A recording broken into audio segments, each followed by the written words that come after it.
లోకంలో మానవులందరి మనోమాలిన్యాన్ని దుష్ట శక్తుల్ని అంతం చేసి క్షేమాన్ని ఆరోగ్యాన్ని కలిగించే శక్తి మాతగా నవదుర్గావతారాల్లో ప్రధానమైన కౌమారి అవతారంలో పిఠాపురం శ్రీ మహాలక్ష్మి అమ్మవారు దేవి శరన్నవరాత్ర ఉత్సవాల్లో భక్తులకు దివ్య దర్శనమిచ్చారు.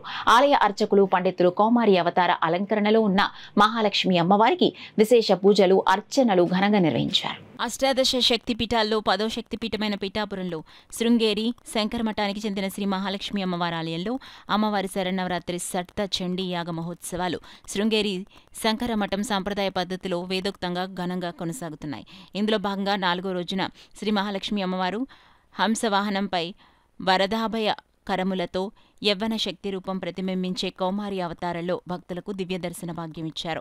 ఆలయ అధికారి వాగ్దేవి పీఠాధిపతి ఇంద్రగంటి గోపాలకృష్ణ శర్మ పర్యవేక్షణలో అమ్మవారికి పంచామృత అభిషేకం, సహస్రనామాలతో కుంకుమార్చన, పుష్పార్చన ఆలయ అర్చకులు జరిపారు.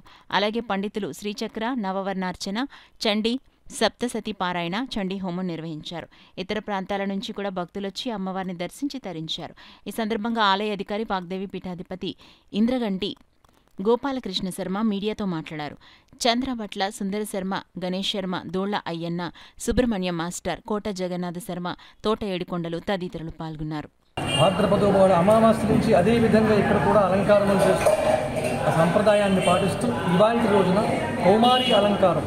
కౌమారీ దేవి అంటే నవదుర్గల్లోనూ ఒక ఆమె అమ్మ కుమారస్వామి యొక్క శక్తి అన్నమాట. లోకాలు తల్లిదండ్రులకి కాపాడేటటువంటి తల్లి కౌమారి. శక్తి ఆయుధాన్ని ధరించి ఉంటుంది. మయూర వాహనాన్ని ఎక్కి లోకాలని పర్యవేక్షిస్తూ లోకాలని కాపాడేటటువంటి అమ్మ. ఆ అమ్మ అనుగ్రహం కోసమని ఇవాళ కౌమారిగా అలంకరించడం జరిగింది. బ్రాహ్మీ, మాహేశ్వరి, కౌమారి 3వ శక్తిగా నవదుర్గల్లోనూ కౌమారి శక్తి ఉంటారు. ఇవి లోకంలో అందరికీ కూడా క్షేమాన్ని, ఆరోగ్యాన్ని, దుష్టశక్తుల నుంచి రక్షించేటటువంటి శక్తిగా కౌమారీ శక్తి ఉంటుంది. అంతేకాదు మనస్సులో ఉన్నటువంటి మాలిన్యాలు ఏవైతే ఉంటాయో, చంచలత్వం ఉన్న మనస్సులు ఏవైతే ఉంటాయో అటువంటి వారు కౌమారి యొక్క దర్శనం చేత, ఆమెను ఉపాసించడం చేత మనోదౌర్బల్యములు పోయి మానసిక బలాన్ని పొందుతారు అని కూడా పురాణంలో చెప్పబడింది. అందుకని ఈ అలంకారం చాలా విశేషమైంది. ఆ కౌమారీ శక్తిగా అలంకరించబడి అందరికీ అనుగ్రహిస్తూ దర్శనమిస్తూ ఉంది అమ్మవారు. నవాభరణార్చన కార్యక్రమాలు, చండీ సప్తశతి హోమాలు మొదలైనవన్నీ కూడా ఇక్కడ జరుగుతూ ఉన్నాయి. భక్తులు విశేషంగా వేరే వేరే ప్రదేశాల నుంచి కూడా వచ్చి ఇక్కడ అమ్మవారి అనుగ్రహాన్ని చండీ సప్తశతి హోమంలో పాల్గొంటూ ఉన్నారు. హైదరాబాద్ లాంటి విశేష ప్రత్యేకమైన స్థానాల నుంచి కూడా వస్తూ ఉన్నారు. వచ్చే నెలలో కార్తీక మాసంలో స్వామివారు ఆంధ్ర రాష్ట్రానికి కూడా వచ్చే అవకాశం ఉంది. అది ఇంకా పర్యటన ఖరారు కాలేదు.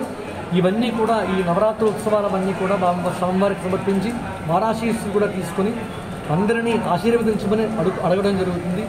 ఈ నవరాత్రుల్లో 10 రోజులు కూడా అందరూ వచ్చి నవాభరణార్చన తీర్థం తీసుకుని ఇకపై వచ్చే అలంకారాలు కూడా దర్శనం చేసుకుని అమ్మవారి ఆశీస్సులు పొందగలరని కోరుతూ శుభం భూయాత్.